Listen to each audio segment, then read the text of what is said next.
estamos entrando a la lectura, no hagas esto difícil. No puedo creer que tengas la cara de decirme eso. ¿De verdad vas a actuar como si esto fuera por el bien de todos? Yo soy su esposa. A mí me toca encargarme de todo. El abogado está nombrando cuentas y tú ya estás apretando el teléfono. No te inventes cosas. Estoy destrozada. Acaba de decir una cuenta a nombre exclusivo de A. ¿Qué? Eso no puede ser. Mi madrastra se aseguró de que yo no recibiera absolutamente nada cuando mi padre falleció. Manipuló todo entre bambalinas, moviendo hilos que yo ni veía. Y lo peor, ella se creyó brillante haciéndolo, mientras se ponía la máscara de viuda destrozada frente a todo el mundo. Lo que no sabía, lo único que se le escapó, fue que mi papá había creado una cuenta separada, únicamente a mi nombre, años antes de siquiera enfermarse. Ella se enteró en la lectura, y aún así se pasó 3 años jugando a largo plazo para garantizar que, cuando mi papá muriera, yo no tuviera nada. De verdad pensó que lo tenía todo controlado. Pero la expresión de su cara cuando el abogado soltó esa bomba en la lectura del testamento valió cada segundo de sus lágrimas falsas y su dolor de teatro. Y antes de que me preguntes cómo llegamos a ese punto, #META pos:/sex:0.0ficu. Déjame retroceder y darte el cuadro completo de este desastre. Tengo 29 años y soy hijo único. Mi mamá murió de cáncer cuando yo tenía 12. Después de eso, fuimos solo mi papá y yo durante unos 4 años. Y honestamente, a pesar del duelo, esos fueron algunos de los mejores años de mi vida. Mi papá trabajaba como asesor financiero y ganaba un dinero decente. Me enseñó sobre inversión, sobre cómo manejar las finanzas, y básicamente me preparó para ser económicamente independiente. Teníamos un ritual. Cada domingo por la mañana revisábamos juntos la sección de la bolsa y hablábamos de empresas e inversiones. Él quería que yo entendiera el dinero, porque decía que demasiada gente vive completamente perdida con las finanzas y termina siendo estafada o aplastada cuando menos se lo espera. Cuando yo tenía 16, mi papá conoció a Patricia en un evento benéfico. Ella tenía 42 en ese momento y él 48. Patricia trabajaba como higienista dental y tenía 2 hijos de un matrimonio anterior. Su hija Brittany tenía 14 y su hijo Austin 11. Desde el primer momento noté algo. Patricia no era la misma persona con mi papá que sin mi papá. Cuando él estaba en la habitación, ella era dulce, cariñosa, la mujer que solo quería unir a la familia y hacer felices a todos. Pero en cuanto él salía, la energía cambiaba, la mirada cambiaba, la voz cambiaba. Y yo lo veía clarísimo. Papá, necesito decirte algo de Patricia. ¿Qué pasa? Contigo es un amor, pero cuando te vas, cambia por completo. Estás exagerando. Hace comentarios sobre las cosas de mamá y pone los ojos en blanco con lo de la universidad. Es el periodo de ajuste, nada más. Dale una oportunidad. No es ajuste, papá. Me trata como si estorbara. Solo está intentando encajar. Confía en mí. Intenté advertírselo a mi papá, a los pocos meses de su relación. Le conté cómo Patricia soltaba comentarios venenosos sobre que las cosas viejas de mi mamá siguieran en casa. Cómo se burlaba con la mirada cuando yo hablaba de planes para la universidad. Cómo me trataba como si yo fuera un obstáculo molesto en su nueva vida perfecta. Pero mi papá lo minimizó. Dijo que era normal, que era adaptación, que yo tenía que darle una oportunidad. Él estaba solo y quería compañía, y yo lo entiendo. Pero también estaba ciego ante lo que estaba pasando de verdad. Se casaron cuando yo tenía 17. La boda fue una producción enorme y Patricia la planeó completamente alrededor de lo que ella quería. Eligió el lugar, las flores, la comida, todo. Mi papá solo siguió la corriente con cualquier cosa que la hiciera feliz. Yo recuerdo estar ahí, con un smoking alquilado que me quedaba horrible, pensando, esto es un error gigantesco. Pero, ¿qué se supone que haga? Él era un adulto tomando sus propias decisiones. Después de la boda, todo empeoró. Patricia se mudó a nuestra casa con Brittany y Austin. Y de repente, pasé de tener una relación cercana con mi papá a casi no verlo. Porque Patricia siempre necesitaba algo. Tenía un talento especial para fabricar emergencias y drama que requerían la atención inmediata de mi papá.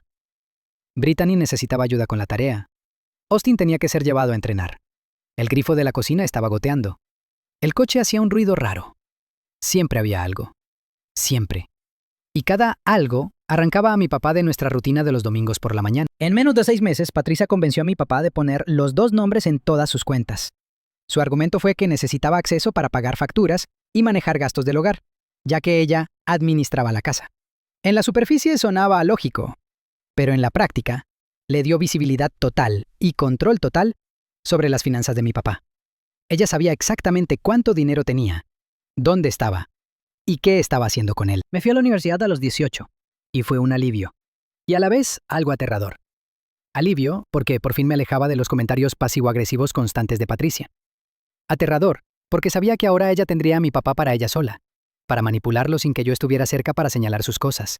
Y mis miedos estaban totalmente justificados. Mi papá siempre había planeado pagar mi universidad. Había estado ahorrando en un fondo educativo dedicado desde que yo nací. Era de esas cosas de las que estaba orgullosísimo. Asegurarse de que yo no cargara con una deuda enorme que me frenara después de graduarme. Cuando me fui, el fondo tenía alrededor de $75,000. Papá, ya viene el segundo semestre. ¿Está todo listo con la matrícula? Tengo malas noticias. ¿Qué pasó? Hubo gastos inesperados con la casa y con el coche de Britney. ¿Cómo que?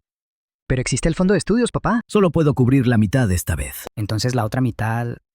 ¿Préstamos? Sí, solo por ahora. El próximo año vuelve a la normalidad. El primer semestre fue bien. Se pagó la matrícula, tuve dinero para libros y alojamiento. Todo funcionó. Pero el segundo semestre mi papá me llamó con malas noticias. Dijo que había gastos inesperados con la casa y con el coche de Britney, y que solo podía cubrir la mitad de mi matrícula ese semestre. Que yo tendría que pedir préstamos para el resto. Me quedé confundido, porque yo sabía que ese fondo existía específicamente para esto. Pero él me juró que era temporal, que el próximo año todo volvería a la normalidad. Nunca volvió. Cada semestre después de eso aparecía una excusa nueva.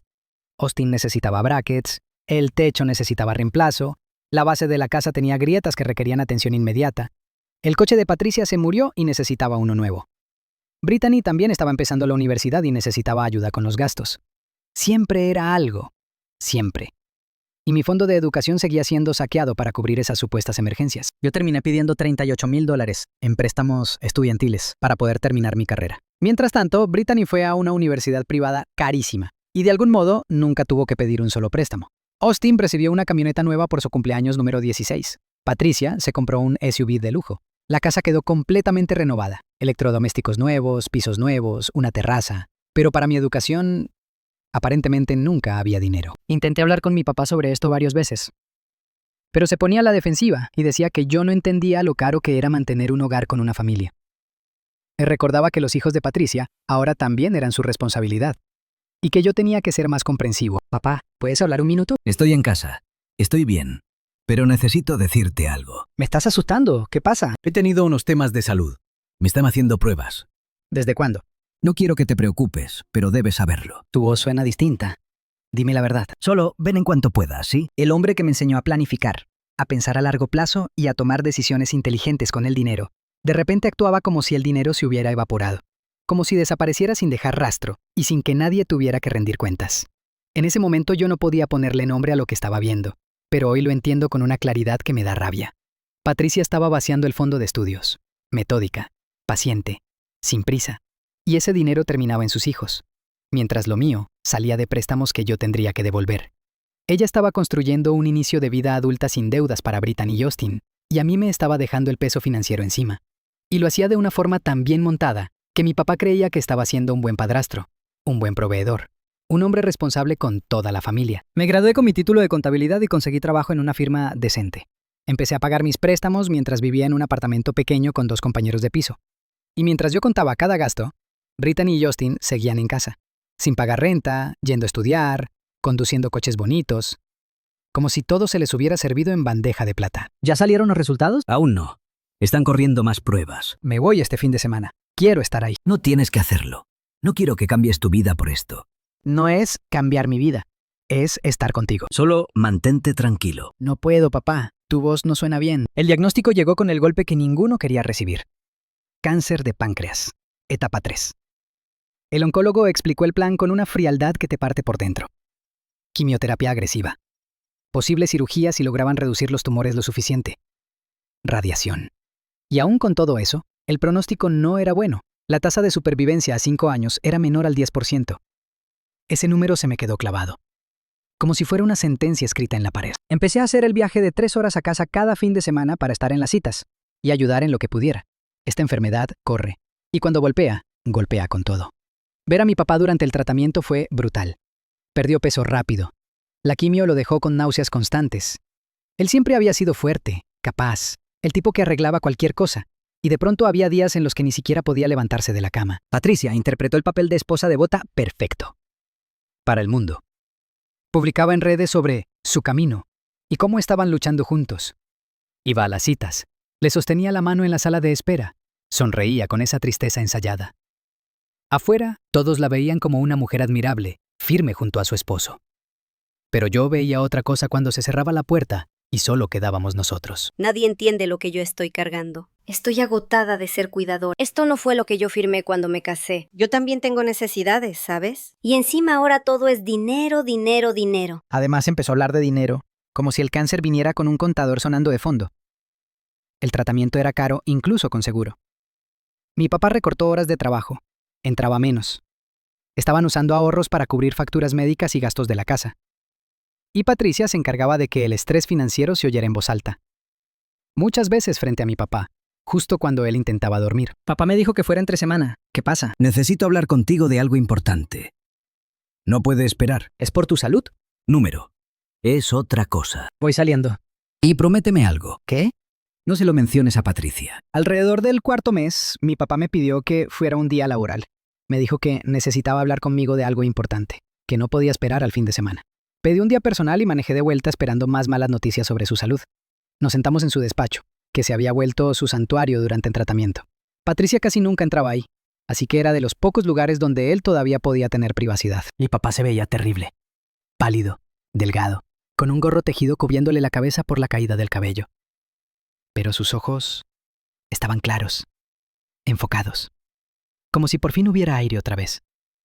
Me dijo que había estado pensando en la mortalidad, en lo que pasaría cuando él ya no estuviera, que quería asegurarse de que yo estuviera bien, pero que también sabía que Patricia quedaría en una posición difícil como viuda. Estaba tratando de equilibrar necesidades, de evitar que su muerte destrozara a la familia económicamente. He estado pensando en todo. En después. Quiero que estés cuidado, pero también quiero que Patricia esté bien. Un buen asesor financiero no deja nada al azar. Yo dejé cosas preparadas hace años, antes de enfermarme. Confía en mí. Pensé en distintos escenarios. Y recuerda lo de los domingos. Paciencia. Largo plazo. En ese momento, la conversación me pareció importante, pero a la vez extrañamente vaga, como si él estuviera apuntando hacia algo sin decirlo de frente. Me pidió que no lo comentara con Patricia, que no quería estresarla con planificación financiera, cuando ya estaba abrumada por ser cuidadora. Yo le prometí que no diría nada. Lo abracé y volví a mi apartamento con esa sensación inquieta de que acababa de oír algo grande. Pero no tenía todavía las piezas para entenderlo. El tratamiento siguió otros 8 meses. Hubo semanas en las que pensamos que, quizá, solo quizá, estaba venciendo las probabilidades. Los tumores se reducían un poco, su energía subía, la esperanza volvía a asomarse. Y luego el cáncer rugía de vuelta, peor que antes, y todo regresaba al mismo infierno. Durante ese tiempo, Patricia se volvió cada vez más controladora con el cuidado de mi papá y con las visitas. Ella decidía quién entraba, cuándo y en qué condiciones. Muchas veces programaba cosas de modo que mis visitas chocaran con tratamientos o con horas de descanso. A veces se le olvidaba decirme de una cita hasta después de que ya había pasado. Empezó a decir que mi papá se cansaba cuando yo iba, aunque él siempre se animaba cuando yo estaba ahí. Voy mañana a ver a papá. Mañana no, está agotado. Entonces dime cuándo puedo. Ya veremos. ¿Qué cita tiene esta semana?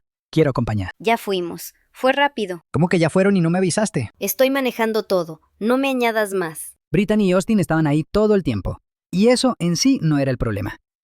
El problema era el mensaje que Patricia dejaba claro sin necesidad de decirlo 2 veces. La casa era de sus hijos ahora.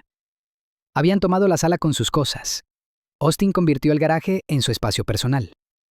Brittany usaba el despacho de mi papá a veces para su trabajo de posgrado, aún sabiendo que ese lugar era el único rincón donde él podía respirar en paz. Y cuando yo sugerí que quizá mi papá necesitaba más silencio, más espacio, menos movimiento, Patricia reaccionó como si yo fuera egoísta, como si yo no entendiera las necesidades de la familia. No me digas que no hace falta. Voy a verlo. Ya hay asistentes en casa. Ellos se encargan. No me están reemplazando. Es mi papá. A casi nadie lo recibe. Está dormido la mayor parte del tiempo. Yo igual voy. No vengas a complicar el ritmo de la casa. El ritmo de la casa no me importa. Me importa él. Entonces ven, pero no lo agotes. Los últimos 3 meses fueron los más duros. Mi papá entró en cuidados paliativos en casa. Pusieron una cama de hospital en la sala y él estaba ahí, la mayoría de los días apenas consciente. Patricia contrató asistentes de salud a domicilio para ayudar con el cuidado físico, lo cual era necesario. Pero también lo usó como argumento para decirme que yo no necesitaba visitar tan seguido. Los asistentes lo tienen bajo control. Tu papá está durmiendo casi todo el tiempo. No tiene sentido que manejes tanto. Yo bajaba igual, cada fin de semana. Me sentaba a su lado, le sostenía la mano y le hablaba de mi trabajo, de mi vida, de cualquier cosa que pudiera anclarme a él. Le leía artículos de la sección financiera del periódico, como hacíamos los domingos por la mañana. Como si repetir ese ritual pudiera mantenerlo conmigo un poco más. A veces apretaba mi mano. A veces, una sonrisa mínima. Y con eso me bastaba para saber que, de algún modo, me estaba escuchando. Patricia se quedaba cerca durante mis visitas, como si estuviera vigilando el reloj. Siempre aparecía una interrupción urgente. Ahora hay que girarlo. Le toca la medicación. El asistente necesita hacer el cuidado. Es hora del tratamiento. Y así, una y otra vez, me recortaba el tiempo con él. Pero después yo veía a Brittany y a Austin sentados con mi papá durante horas, sin interrupciones, sin esa urgencia repentina, sin que nadie les dijera que ya era suficiente. Voy a ir igual este sábado. No es necesario que vengas tan seguido. Sí lo es. Los asistentes están. Yo estoy. Está cubierto. No estoy preguntando si está cubierto. Él duerme. No vas a sacar nada de ahí. Yo sí. Aunque sea sostenerle la mano. Ven, pero cuando yo diga. No, voy a venir. Un fin de semana cuando llegué, mi papá se veía más despierto de lo que había estado en semanas. Patricia justo estaba afuera haciendo mandados con Brittany. En la casa quedábamos mi papá, yo y uno de los asistentes, que se apartó para darnos privacidad. Mi papá me hizo un gesto para que me acercara. Su voz era apenas un susurro, pero lo que dijo fue cristalino. Lo siento por lo de la universidad. Patricia me convenció, en ese momento, de que juntar recursos era lo correcto para la familia. Me di cuenta tarde de que tú saliste perdiendo. Intenté arreglarlo. Recuerda lo que hablamos en mi despacho. Me apretó la mano y cerró los ojos. Esa fue la última conversación real que tuve con mi papá. 2 días después se hundió en la inconsciencia. Y 4 días después, falleció. Tenía 59 años. El funeral fue una producción. Patricia se lució con el servicio, las flores, la recepción. Y después hizo el papel de viuda devastada a la perfección. Vestido negro impecable, lágrimas en los momentos exactos. Una gracia medida para recibir condolencias. La gente no paraba de decirle lo fuerte que era, lo devota que había sido, lo inspiradora que era. Brittany y Austin se quedaron con ella como un frente unido. Yo estaba ahí, por supuesto. Pero Patricia me sentó lejos, fuera de la sección de familia inmediata. Y cuando alguien preguntaba, ella lo explicaba como si fuera lo más natural del mundo. Él prefiere llorar en privado. Me pidió espacio. Era una mentira completa. Pero, ¿qué iba a hacer? ¿Armar una escena en el funeral de mi papá? La recepción fue en la casa. La gente se me acercaba con condolencias y recuerdos de mi papá. Y yo lo agradecía, de verdad. Pero por dentro solo quería atravesar el día y volver a mi apartamento para procesarlo todo a solas. Mientras tanto, Patricia se movía por la sala como una política, asegurándose de que todos vieran su fortaleza y su elegancia bajo presión. Ya terminó todo. No siento nada. Y a la vez, siento demasiado. Te prometo que voy a recordar los domingos. Aunque me esté rompiendo. Dijiste paciencia. Largo plazo. Estoy intentando. Ojalá pudiera oírte una vez más. Como una semana después del funeral, el abogado de Patricia me llamó. Me dijo que habría una lectura formal del testamento en 2 semanas, en su oficina, y que mi presencia era requerida. La forma en que lo dijo dejó claro que no era opcional. Confirmé que estaría ahí, y empecé a prepararme mentalmente para lo que venía. Esas 2 semanas fueron extrañas. Usé permiso por duelo en el trabajo. Me quedé en un hotel cerca de mi ciudad porque no había manera de quedarme en la casa de Patricia. Ella me llamó un par de veces para coordinar asuntos del patrimonio, cuando podía pasar a recoger cosas personales de mi papá, cuando era la reunión con el abogado. Su tono era educado, pero distante, como si yo fuera un trámite. Fui una vez a la casa para buscar algunas cosas de mi papá. Patricia ya había metido casi todo en cajas y la dejó esperándome en el garaje. Su reloj, algunas fotos, su colección de libros de finanzas, su viejo guante de béisbol. Ver su vida reducida a unas cuantas cajas me dejó vacío. Mientras cargaba las cajas en mi coche, Brittany salió. No dijo mucho. Solo soltó un comentario, casi automático. Brittany, qué duro debe ser para todos. Pero lo que me heló fue su cara. Esa expresión como de estar aguantándose una sonrisa. Fue sutil, pero yo la vi. Y lo entendía en el estómago. Lo que fuera que venía, ella ya lo sabía.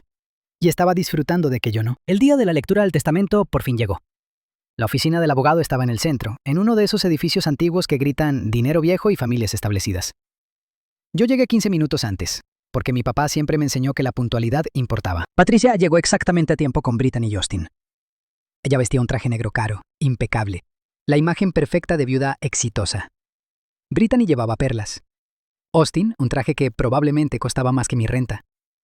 El abogado, Jeffrey Brennan, nos recibió y nos llevó a la sala de conferencias. Un hombre de unos 60 años, cabello gris, traje caro, el tipo de abogado que ha manejado patrimonios de familias ricas durante décadas. Había carpetas sobre la mesa con nuestros nombres. Nos sentamos. Patricia se colocó en la cabecera, con Brittany y Austin a cada lado. Yo me senté enfrente. Se sintió correcto, considerando cómo siempre había funcionado esta familia. Brennan abrió su carpeta y empezó con lo formal, que era el último testamento y voluntad de mi padre, que estaba en pleno uso de sus facultades, todas las formalidades legales, y luego pasó a la distribución. La casa fue para Patricia por completo. Ninguna sorpresa. La habían tenido en conjunto. Valor estimado, $420,000. Pagada. Brennan explicó que sería de ella sin restricciones. Las cuentas de retiro, alrededor de $380,000, también fueron para Patricia como beneficiaria. La póliza de seguro de vida pagó $500,000 a Patricia. Todo eso era lo típico para un cónyuge. Después Brennan llegó a las cuentas de inversión. Y ahí fue donde todo se puso interesante.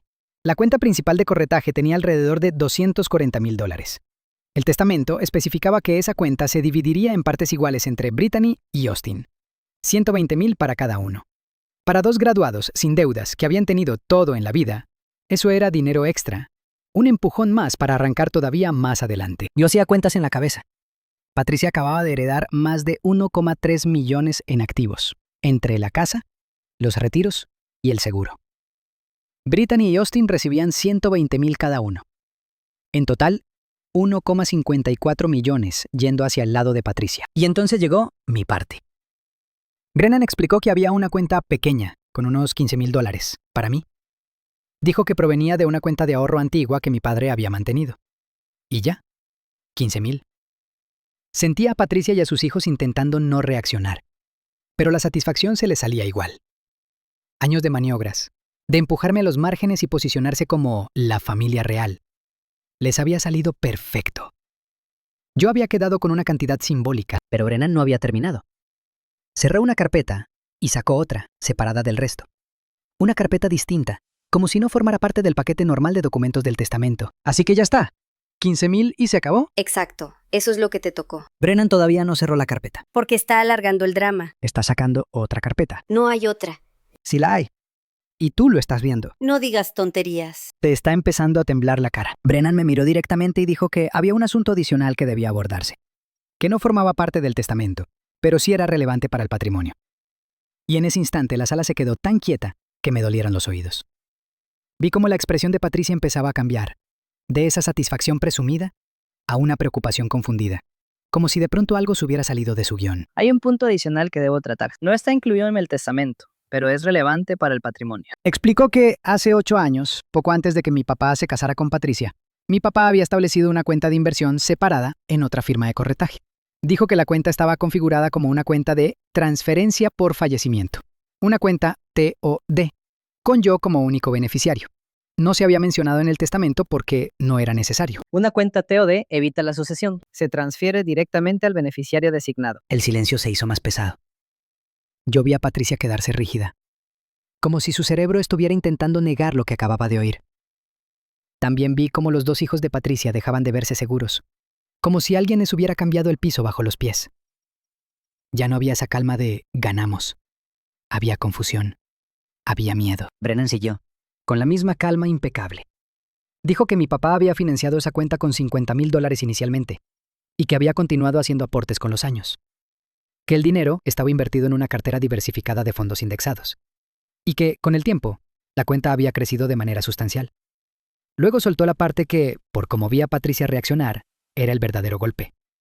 Mi papá había dejado instrucciones muy claras de que esa cuenta no debía mencionarse a nadie hasta después de su muerte, y que yo debía ser informado de su existencia en esa lectura. Su padre fue muy claro en sus instrucciones. Esta cuenta no debía mencionarse a nadie hasta después de su fallecimiento. Usted debía ser informado hoy. La cara de Patricia se fue poniendo blanca. Blanca de verdad. Abrió la boca como si fuera a decir algo, y no le salió nada. Brennan abrió la carpeta y leyó el saldo actual. El saldo actual de la cuenta es de $673,000. El silencio que cayó fue absoluto. Podías escuchar una aguja si se caía. Patricia literalmente se quedó con la boca abierta. Los dos hijos de Patricia se quedaron congelados, como si acabaran de recibir una bofetada invisible. Y yo me quedé sentado, sin moverme, intentando entender lo que acababa de oír. $673,000. En una cuenta que ella no conocía. Una cuenta que mi papá había creado años antes de enfermarse, cuando yo todavía estaba en la preparatoria. Brennan siguió explicando detalles de la cuenta. pero yo apenas me escuchaba. Mi cabeza se fue directo a aquella conversación en el despacho. Mi papá hablándome de planes de contingencia, de escenarios, de paciencia, de pensamiento a largo plazo. No era filosofía, era un mensaje cifrado. Me estaba hablando de esto sin decirlo directo, porque sabía exactamente el tipo de guerra silenciosa que se estaba jugando en su propia casa. Y entonces lo entendí completo, como si todo encajara de golpe. Él había preparado esto antes de que Patricia pudiera meter las manos, antes de que pudiera manipular las finanzas, antes de que pudiera colocar a sus hijos por delante de mí. Mi papá había protegido mi herencia con años de anticipación, probablemente porque sospechaba exactamente qué clase de persona era Patricia, aunque nunca lo admitiera en voz alta. Patricia fue la primera en recuperar la voz. Le salió temblorosa, pero cargada de rabia. ¿Cómo es posible esto? Él me prometió que compartíamos todo. Hablamos de sus finanzas 1000 veces. Nunca mencionó otra cuenta. Esto tiene que ser un error. O un fraude. Brennan nos inmutó. Esa calma suya no era simpatía, era seguridad. La seguridad de alguien que tiene todo respaldado en papel. La cuenta es completamente legítima. Tengo toda la documentación. Su esposo tenía derecho a mantener cuentas separadas y nombrar a quien quisiera como beneficiario. La cuenta fue reportada correctamente en impuestos cada año. Todo es legal y está en regla. La cara de Patricia se le derrumbó en furia pura. Ya no quedaba rastro de viuda elegante. Era alguien que acababa de darse cuenta de que la habían superado. Esto no es justo. Él prometió cuidarme. Yo sacrifiqué años de mi vida siendo su cuidadora. Me merezco más por todo lo que hice. Ahí hablé yo. Y mantuve la voz calmada, pareja, como mi papá me enseñó cuando me hablaba de dinero. Si te tiembla la emoción, pierdes. Le dije que ella ya había heredado más de 1 millón en activos. Que tenía una casa de más de $400,000 completamente pagada. Que además, sus hijos acababan de recibir 6 cifras cada uno. Que financieramente iba a estar bien. Y dije lo que llevaba años tragándome. Que mi papá había creado esa cuenta hace 8 años, en los primeros tiempos de ese matrimonio, porque incluso entonces estaba protegiendo mi futuro. Que él había visto cómo el fondo de estudios que era para mí se iba drenando, semestre tras semestre, mientras siempre había dinero para los arreglos urgentes, para los autos, para las mejoras, para todo lo que giraba alrededor de Patricia y sus hijos. Que él había visto cómo yo terminé con deuda estudiantil mientras a ellos les daban todo. Y que se aseguró de que al final las cuentas quedaran por lo menos equilibradas. Patricia empezó a llorar. Pero no eran lágrimas limpias. Eran lágrimas de rabia, de frustración, de alguien que se sabía derrotada. Había pasado años manipulando, posicionándose, empujándome hacia los márgenes.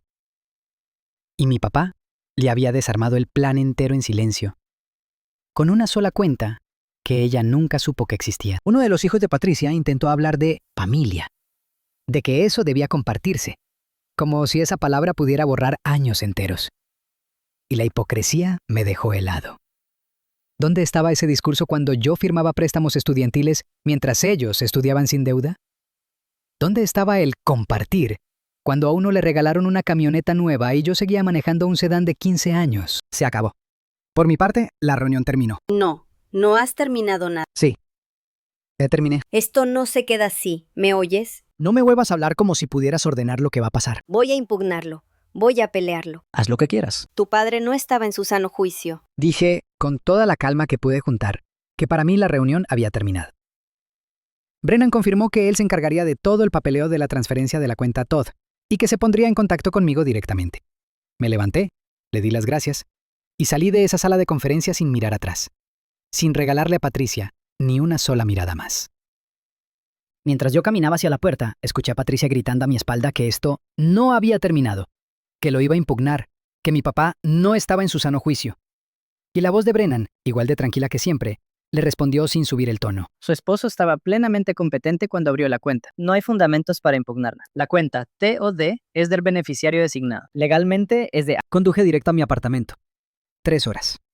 Apenas recuerdo el camino. Iba en piloto automático, con la cabeza girando con todo lo que acababa de pasar.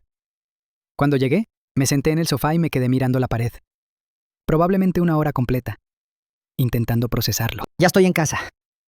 Todavía no lo creo. Lo entiendo. Es mucha información de golpe. ¿Qué sigue ahora? Yo manejaré la transferencia de la cuenta TOD. Tengo que hacer algo. Solo estar disponible. Te contactaré directamente. Gracias. Te iré actualizando. Mi papá me había protegido incluso enfermo. Incluso mientras Patricia lo rodeaba, lo presionaba, y drenaba recursos para beneficiar a sus hijos. En algún lugar de su mente, él sostuvo esa cuenta como mi red de seguridad.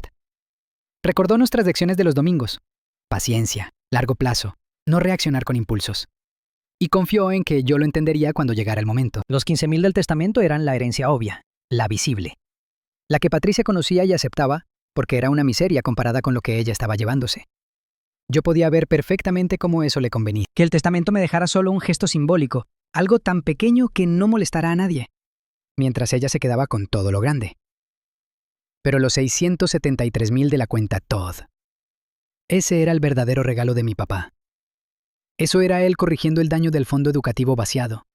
Eso era él equilibrando la balanza después de años de manipulación. No me escribas más. Estás traicionando la memoria de tu padre. No uses a mi papá para culparme. Lo correcto es compartirlo con la familia. ¿Familia ahora? La lógica es simple. Se divide entre todos los hijos. Tú heredaste más de 1,000,000. Voy a contratar abogados. No me asustas. Te vas a arrepentir de ser tan egoísta. En los días siguientes me entraron llamadas y mensajes de Patricia sin parar. Primero intentó culpa, que yo estaba traicionando la memoria de mi papá si no compartía. Luego intentó lógica, que debía dividirse entre todos los niños. Y cuando vio que no funcionaba, pasó a amenazas. Que contrataría abogados, que pelearía esto, que yo lo lamentaría. Después de la quinta llamada, bloqueé su número. Brennan ya me había confirmado que la cuenta era blindada, que legalmente no había forma de que Patricia pudiera tocarla. Aún así, los mensajes siguieron llegando desde otros lados. Me llegó un texto larguísimo, lleno de indignación, diciendo que yo estaba rompiendo a la familia por dinero, que mi papá estaría avergonzado de mi codicia. Fue tan absurdo que me reí. Venía de alguien que se benefició mientras mi fondo educativo era drenado, y jamás dijo una palabra sobre justicia. Luego llegó otro mensaje, más corto pero igual de acusador, egoísta, que pensara en lo que mi papá querría. Y lo que mi papá quería era bastante claro. Por eso puso mi nombre, y solo mi nombre, en esa cuenta hace 8 años. No respondí. No tenía sentido. No querían entender. Estaban furiosos porque su tren de lujo había encontrado un obstáculo inesperado. ¿Cómo va el trámite? Avanzando bien. ¿Cuánto tarda normalmente? Aproximadamente 3 semanas en finalizar. ¿Está todo en regla? Sí, todo correcto, sin problemas. Avísame apenas haya movimiento. Lo haré. La transferencia tardó unas 3 semanas en cerrarse. Brennan lo manejó todo de manera impecable y me mantuvo actualizado. Y cuando por fin el dinero entró a mi cuenta, ver ese saldo fue irreal. Yo pasé de tener alrededor de $18,000 en ahorros y 31,000 en deuda estudiantil restante a tener más de 690,000 disponibles. Lo primero que hice fue pagar mis préstamos estudiantiles, completos, $31,000 en un solo pago. Y fue como si me quitaran una piedra gigante del pecho. Mi papá había querido que yo empezara mi vida adulta sin esa carga, y Patricia se aseguró de que yo la cargara. Ahora, por fin, se había ido. Después pagué el préstamo del coche. Luego me senté con mi presupuesto y me di cuenta de algo que meses antes me habría sonado imposible. Podía comprar un lugar propio. Mi papá siempre decía que los bienes raíces eran una de las mejores inversiones a largo plazo si comprabas con cabeza y no te endeudabas de más. Pasé cerca de 2 meses mirando propiedades. Encontré una casa adosada sólida, en un buen vecindario, por 270,000. Puse el 20% de enganche, conseguí una hipoteca con una tasa excelente y me mudé un mes después. De pronto yo era propietario a los 29, con una cuota pequeña y sin otras deudas. El resto lo dejé invertido en los mismos fondos indexados que mi papá había elegido. Él armó esa estrategia con cuidado, y los rendimientos habían sido estables durante 8 años. No tenía sentido tocar lo que funcionaba. Aproximadamente 6 meses después de que mi papá murió, me llegó un mensaje desde un número que no reconocía. Decía que era el hijo de Patricia, que tenía teléfono nuevo y quería hablar. Que había estado pensando. Que lo del dinero era complicado. Que quizá todos habían exagerado. Y que quería tomar un café para hablarlo. Yo estaba escéptico, pero una parte de mí se preguntó si tal vez había madurado y quería hacer las paces de verdad. Así que acepté.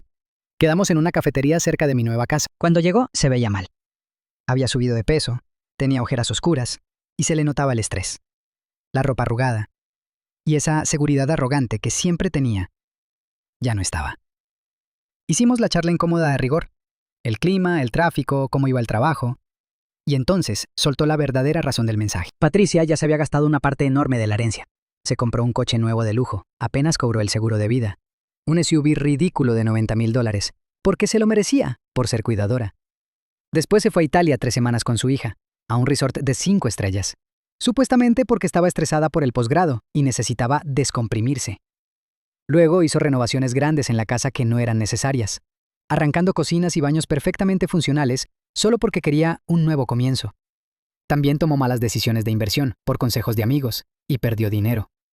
Y ahora, 6 meses después, estaba preocupada por las finanzas. No vuelvas a llamarme familia para pedirme dinero. No es pedir, es lo correcto. Lo correcto era no vaciar mi fondo de estudios. Ya basta con ese discurso. Número, ahora sí lo vas a escuchar. Estás siendo egoísta. Tú heredaste más de 1 millón. Y aún así hay cuentas, impuestos, gastos. No es mi problema. Tu padre querría que ayudáramos a los niños. En la cafetería lo que me contaron fue simple.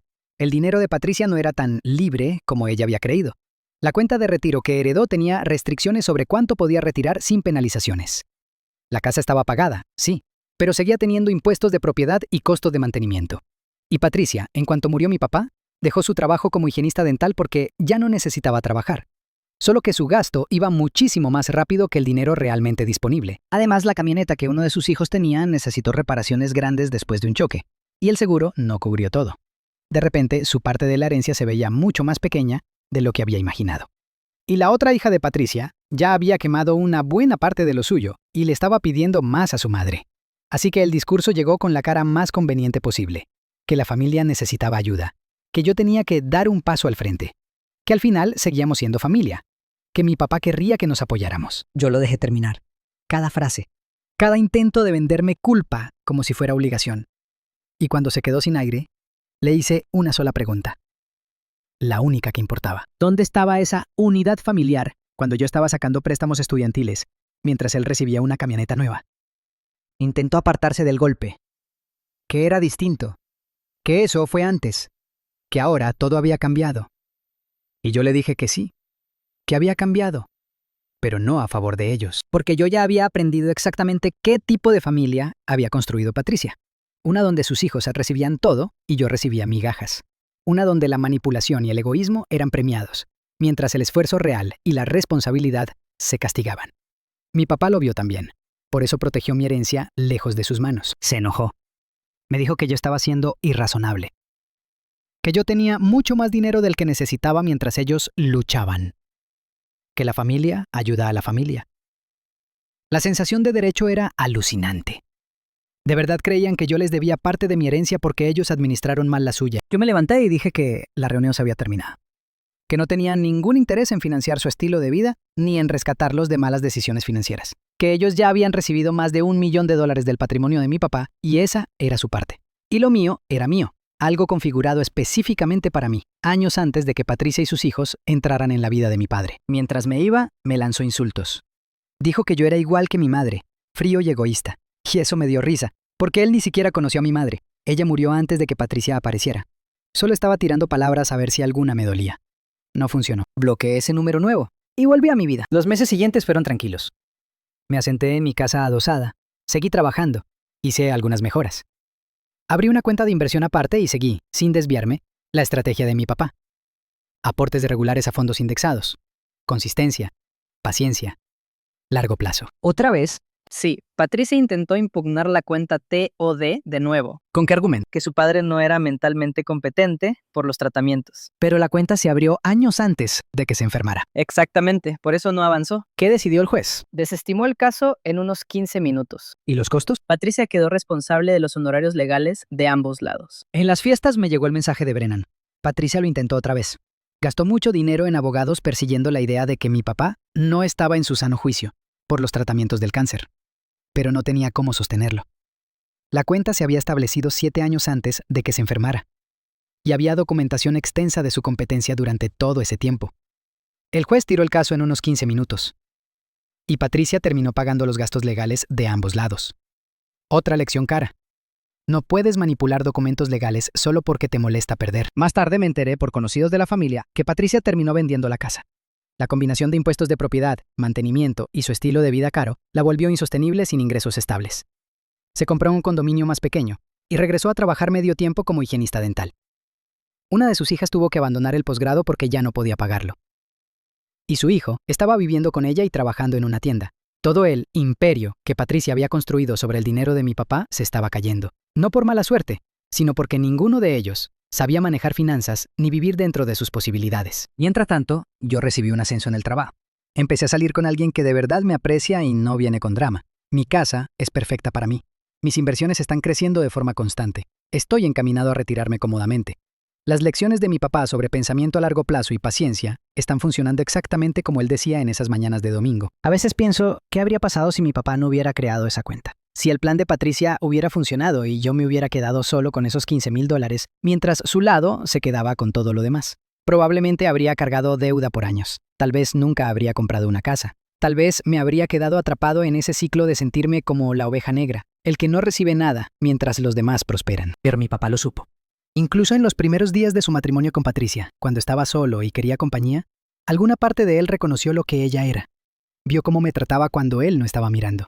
Notó cómo los recursos se desviaban hacia sus hijos mientras yo recibía excusas. Y se aseguró de que, al final, su hijo estuviera protegido. Esa última conversación que tuvimos, cuando él estaba apenas consciente, ahora tiene todo el sentido del mundo. Se disculpó por el dinero de la universidad, porque sabía que Patricia había manipulado esa situación. Me dijo que recordara lo que hablamos en su despacho, porque ahí fue cuando me insinuó la cuenta. Hizo todo lo que pudo, dentro de las limitaciones de su matrimonio, para protegerme. Y funcionó. Fui a su tumba la semana pasada, por primera vez desde el funeral. Llevé flores y me quedé sentado un rato, hablándole como hablábamos los domingos por la mañana. Le conté de la casa adosada, del ascenso, de cómo invertí el dinero tal como me enseñó. Y también le dije que ahora lo entendí. La cuenta Todd no era solo dinero. Era él asegurándose de que yo supiera qué importaba, que pese a los años de manipulación de Patricia y el favoritismo hacia sus hijos, él nunca olvidó que yo era su hijo. Que planeó mi futuro y lo protegió de quienes se lo habrían quitado si hubieran podido. Patricia intentó contactarme una vez más hace unos meses. Envió una carta a la dirección de mi trabajo, pidiendo que dejáramos el pasado atrás y reconstruyéramos una relación. Habló de cómo mi papá querría que su familia siguiera unida y de cómo guardar rencores no es saludable. Yo leí la carta y la tiré. No había familia que reconstruir, porque nunca hubo una de verdad. Solo estaba la familia de Patricia, viviendo del dinero de mi papá y tratándome como un extraño. Y estaba yo, el hijo real de mi papá, al que él se aseguró de proteger de sus planes. Y si disfrutaste esta historia, por favor, dale al botón de suscribirte. De verdad, ayuda muchísimo al canal y nos permite traerte más y mejores historias. Gracias.